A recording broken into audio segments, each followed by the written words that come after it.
സുഭാഷിതങ്ങൾ 12-ാം അധ്യായം. ശിക്ഷണം ഇഷ്ടപ്പെടുന്നവൻ വിജ്ഞാനത്തെയാണ് സ്നേഹിക്കുന്നത്, ശാസനം വെറുക്കുന്നവൻ മൂഢനത്രേ. ഉത്തമനായ മനുഷ്യന് കർത്താവിന്റെ അനുഗ്രഹം ലഭിക്കുന്നു, തിന്മ നിരൂപിക്കുന്നവനെ അവിടുന്ന് ശിക്ഷയ്ക്കു വിധിക്കുന്നു. ദുഷ്ടതയിലൂടെ ആരും നിലനിൽപ്പ് നേടുന്നില്ല, നീതിമാന്മാർ ഒരിക്കലും ഉന്മൂലനം ചെയ്യപ്പെടുന്നില്ല. ഉത്തമയായ ഭാര്യ ഭർത്താവിന്റെ കിരീടം, അപമാനം വരുത്തി വയ്ക്കുന്നവൾ അവന്റെ അസ്ഥികളിലെ അർബുദവും. നീതിമാന്മാരുടെ ആലോചനകൾ ന്യായയുക്തമാണ്, ദുഷ്ടരുടെ ഉപദേശങ്ങൾ വഞ്ചനാത്മകവും. ദുഷ്ടരുടെ വാക്കുകൾ രക്തത്തിന് പതിയിരിക്കുന്നു, സത്യസന്ധരുടെ വാക്കുകൾ മനുഷ്യരെ മോചിപ്പിക്കുന്നു. ദുഷ്ടർ നിപതിക്കുമ്പോൾ നിശ്ശേഷം നശിക്കും, നീതിമാന്മാരുടെ പരമ്പര നിലനിൽക്കും. സൽബുദ്ധിയുള്ളവൻ അതിന്റെ പേരിൽ പ്രശംസിക്കപ്പെടുന്നു, വികടബുദ്ധി നിന്ദിക്കപ്പെടുന്നു.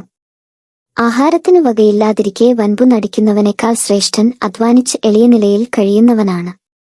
നീതിമാൻ വളർത്തുമൃഗങ്ങളോട് ദയ കാട്ടുന്നു, ദുഷ്ടന്മാരുടെ ഹൃദയം ക്രൂരത നിറഞ്ഞതാണ്. മണ്ണിൽ അധ്വാനിക്കുന്നവന് യഥേഷ്ടം ആഹാരം കിട്ടും, പാഴ്വേല ചെയ്യുന്നവൻ ബുദ്ധിശൂന്യനാണ്. ദുഷ്ടരുടെ ബലിഷ്ഠമായ ഗോപുരം തകർന്നടിയുന്നു, നീതിമാന്മാരാകട്ടെ വേരുറച്ചു നിൽക്കുന്നു. ദുഷ്ടൻ തന്റെ ദുഷിച്ച വാക്കുകളിൽ തന്നെ കുടുങ്ങിപ്പോകുന്നു, നീതിമാൻ കുഴപ്പത്തിൽ നിന്ന് രക്ഷപ്പെടുന്നു. ഒരുവന് തന്റെ വാക്കുകൾക്ക് നന്മ പ്രതിഫലമായി ലഭിക്കുന്നു, വേറൊരുവന് തന്റെ കരവേലക്കുത്തക്ക പ്രതിഫലം കിട്ടുന്നു. ഭോഷന്റെ ദൃഷ്ടിയിൽ തന്റെ പ്രവൃത്തി ഉത്തമമാണ്, വിവേകി ഉപദേശം തേടുന്നു. ഭോഷൻ നീരസം പെട്ടെന്ന് പ്രകടിപ്പിക്കുന്നു, വിവേചനാശീലമുള്ളവൻ നിന്ദനം വകവയ്ക്കുന്നില്ല. സത്യം പറയുന്നവൻ വ്യാജം കൂടാതെ തെളിവ് നൽകുന്നു, കള്ളസാക്ഷി വ്യാജം പറയുന്നു. തുളച്ചുകയറുന്ന വാളുപോലെ വീണ്ടുവിചാരമില്ലാതെ വാക്കുകൾ പ്രയോഗിക്കുന്നവരുണ്ട്, വിവേകിയുടെ വാക്കുകൾ മുറിവുണക്കുന്നു.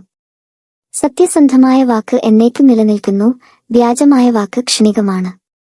തിന്മ നനയ്ക്കുന്നവരുടെ ഹൃദയം കുടിലമാണ്, നന്മ നിരൂപിക്കുന്നവർ സന്തോഷമനുഭവിക്കുന്നു. നീതിമാന്മാർക്ക് അനർത്ഥം സംഭവിക്കുന്നില്ല, ദുഷ്ടർക്ക് ആപത്ത് ഒഴിയുകയില്ല. കള്ളം പറയുന്ന അധരങ്ങൾ കർത്താവിന് വെറുപ്പാണ്, വിശ്വസ്തയോടെ പെരുമാറുന്നവർ അവിടുത്തെ സന്തോഷിപ്പിക്കുന്നു. വിവേകി തന്റെ അറിവ് മറച്ചുവയ്ക്കുന്നു, ഭോഷൻ തന്റെ ഭോഷത്വം വിളംബരം ചെയ്യുന്നു. സ്ഥിരോത്സാഹിയുടെ കരം ഭരണം നടത്തും, അലസന്മാർ അടിമവേല ചെയ്യാൻ നിർബന്ധിക്കപ്പെടും. ഉത്കണ്ഠ ഒരുവന്റെ ഹൃദയത്തെ നിരുന്മേഷമാക്കുന്നു, നല്ല വാക്ക് അവനെ ഉത്തേജിപ്പിക്കുന്നു. നീതിമാൻ തിന്മയിൽ നിന്ന് ഒഴിഞ്ഞുമാറുന്നു, ദുഷ്ടന്റെ പെരുമാറ്റം അവനെ തന്നെ വഴിതെറ്റിക്കുന്നു. അലസന് തന്റെ ഇരയെ പിടികിട്ടുകയില്ല, സ്ഥിരോത്സാഹിക്ക് അമൂല്യമായ സമ്പത്തു ലഭിക്കും. നീതിയുടെ പാതയിലാണ് ജീവൻ, അനീതിയുടെ മാർഗം മരണത്തിലേക്ക് നയിക്കുന്നു.